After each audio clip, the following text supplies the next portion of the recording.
Okey, Assalamualaikum semua. Kita sambung balik insya-Allah.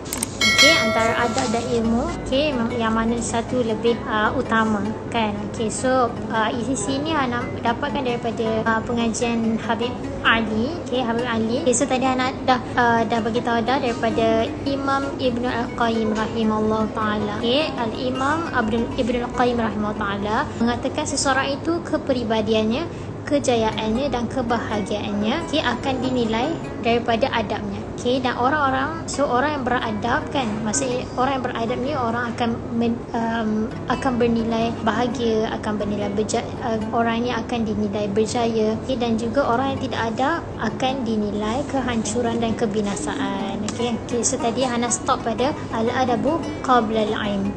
Adab, al-adabu qabla al-ilm. Adab sebelum ilmu ataupun sebelum knowledge kan.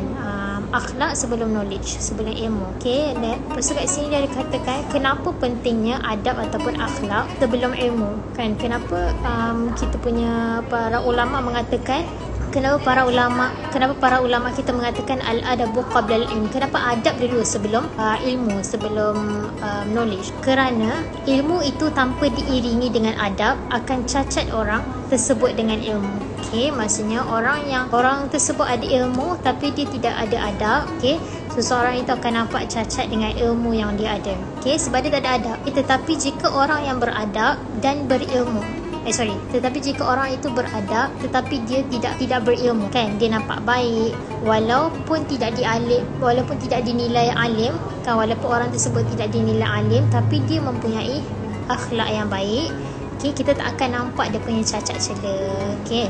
Seperti mana ada kata masyhur kan, kata masyhur para ulama silam kita mengatakan ij'al adabaka daqiqan wa ilmaka milh kan. Jadikan adab itu seumpama jadikan adab itu seumpama tepung. Daqiqan adalah tepung dalam bahasa Arab. Daqiqan, dal qaf ya qaf alif. Daqiqan adalah tepung yang kita buat cokodok semua kan. Jadikan adab itu umpama tepung. Ni bukan hadis tapi dia perumpamaan para ulama silam kita mengatakan ij'al adabaka daqiqan wa ilmaka milhan kan. Jadikan adab itu umpama tepung dan ilmu umpama garam. Dan ilmu itu umpama garam. Jadi contoh yang kita boleh buat, contoh kita nak buat cokodok kan, kita nak buat cucur, kita letak tepung and then nak sedapkan lagi kita letak garam. For sure kita akan letak garam. Jadi tapi dekat sini dia utamakan dulu adab kan, ij'al adabaka daqiqan, maksudnya kita letak tepung dahulu, nak sedapkan lagi kita akan letak garam supaya cokodok tu ada rasa kan. Jadi sama juga macam adab dan juga ilmu kan. Jadi kita letak adab kan, kemudian kita sedapkan dia lagi dengan ilmu. Jadi dah perfect dekat situ.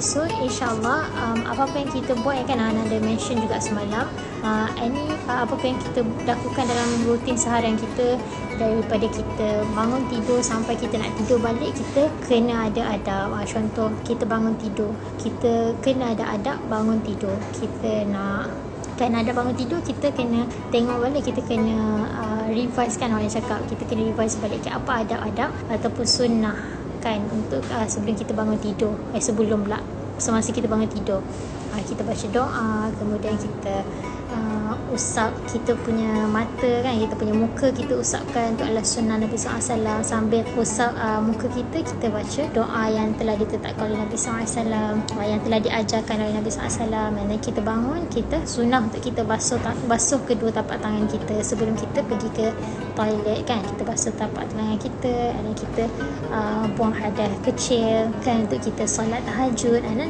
sampai kita tidur balik kan, kita pergi toilet pun kita ada adab dia juga.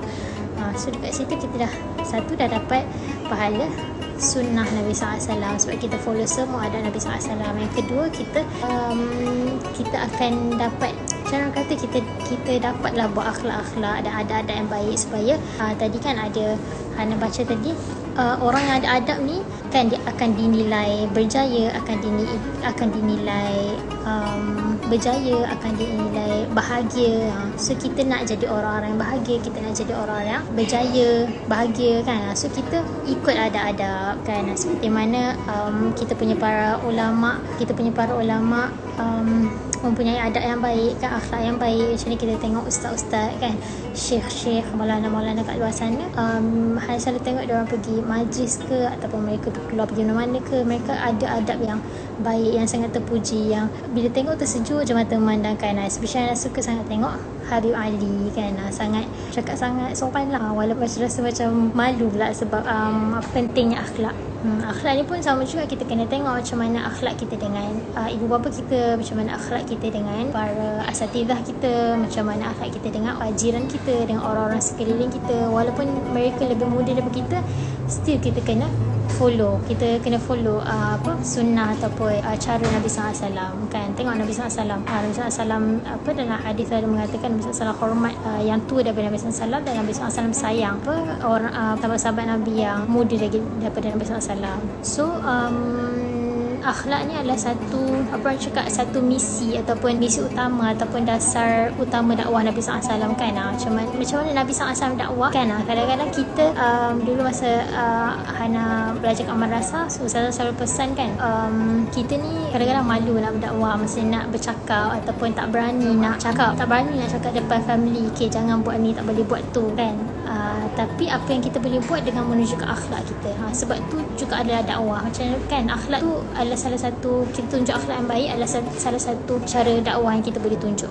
Kan kalau kita mungkin ada sesetengah orang yang Allah Ta'ala tak beri kemampuan kepada mereka untuk bercakap kan, untuk mereka sampaikan melalui mulut mereka, tapi Allah Ta'ala beri semua kan kemampuan untuk kita tunjukkan akhlak yang baik, insya-Allah. Okay, sebab tadi ada mention kan, akhlak ni adalah satu misi ataupun misi utama Nabi SAW untuk berdakwah. Jadi maksudnya dengan tunjukkan akhlak yang baik tu sebenarnya kita berdakwah. Sebab kenapa kita cakap dakwah? Sebab tu adalah cara Nabi SAW kan, kita tunjuk benda yang baik, kita tunjuk akhlak yang baik, itu adalah juga satu dakwah. Okay, so ada satu hadis yang mengatakan innama bu'ithu liutammima makarimal akhlak. Okay, sesungguhnya aku ni adalah hadis Nabi SAW bercakaplah, sesungguhnya aku diutuskan hanya untuk menyempurnakan akhlak. Okay, innama bu'ithu liutammima makarimal akhlak, sesungguhnya aku diutuskan hanya untuk menyempurnakan akhlak. So insya-Allah kita sama-sama betulkan, perbaiki akhlak kita kan. Hanya diri kita sendiri saja yang tahu macam mana akhlak kita kan, yang baik ke yang buruk ke, semua kita yang tahu. So kita everyday kita cuba untuk perbaiki akhlak kita, insya-Allah. So kalau nak belajar, orang tanya macam mana nak belajar akhlak yang baik kan, macam mana kita nak belajar akhlak yang baik? Kita cari suhbah yang baik. Suhbah tu maksudnya orang sekeliling kita yang baik, orang sekeliling kita yang bila kita tengok baiknya akhlak dia, bagusnya, macam bila kita tengok sejuknya hati dia kan, dengan akhlak yang baik.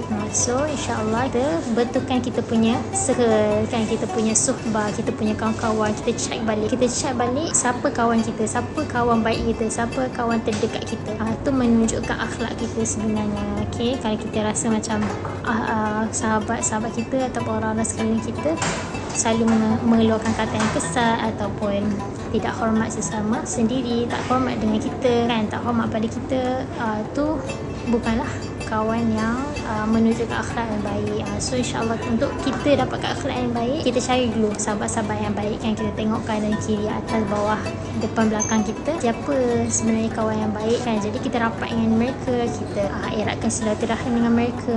That's so penting untuk kita cari kawan-kawan yang baik supaya kita pun dapat jadi akhlak yang baik, insyaAllah. Okay, so insyaAllah kita doakan sama-sama supaya kita semua dapat menjadi muslim dan muslimah yang baik, yang bila orang tengok sejuk je hati mandang, insyaAllah. Okay, dan semoga Allah Ta'ala jauhkan kita daripada akhlak yang tidak baik. Okay, so insyaAllah kita berjumpa lagi esok, insyaAllah.